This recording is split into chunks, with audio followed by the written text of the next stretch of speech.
all nestled, all snug in their beds, since all planning was left to the candidates' heads. And Father Bean in his casa, cigar in his hand, had just written a joke into our exam. And Father Patrick was reading our exegesis, silently praying, please help them, Lord Jesus. While at the retreat center, there arose such a clatter, we sprang from creaking beds. We opened the shutters and saw a light flash. Away down the hall we flew with a dash.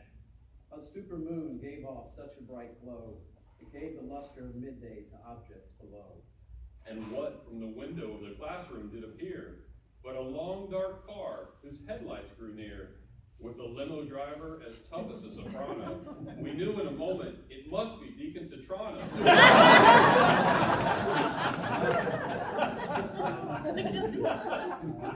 So righteous the deacons, his friends, they came, and he whistled and shouted and called them by name. Now Sudnik, Maceda, Moore, Lappert, and Anzalone, come now and let seeds of grace be sown.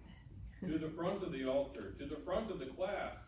Come now, ye candidates, get off of your rears.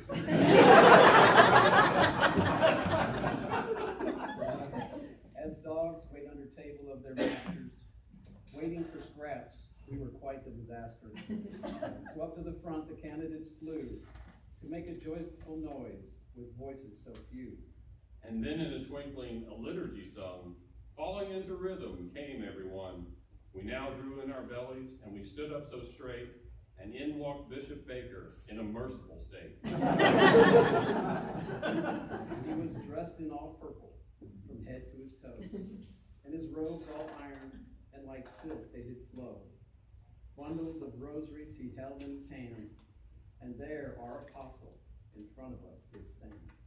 As the bishop was seated, our wives now they joined us. To us thorns they seemed roses, join in our chorus. And with one voice we sang out together, and the carols, they seemed to go on forever. With a stoic face, Bishop Baker clenched his teeth. His sacchetto encircled his head like a wreath. He held up his face and forced a little smile that seemed to us he wasn't digging our style. He was gracious and meek, a righteous man of God, but by his reaction, we knew our singing was flawed. With tears in his eyes and disdain on his brow, he led us to know we must sing better somehow. He spoke not a word, but sat down in his seat and crinkled his nose with a look of defeat. And then, stamping his foot, he let out a groan, signaling directly to Deacon Anzalone. Sam sprang to his side like a heat-seeking missile, and aloud he called, shrieking like a whistle.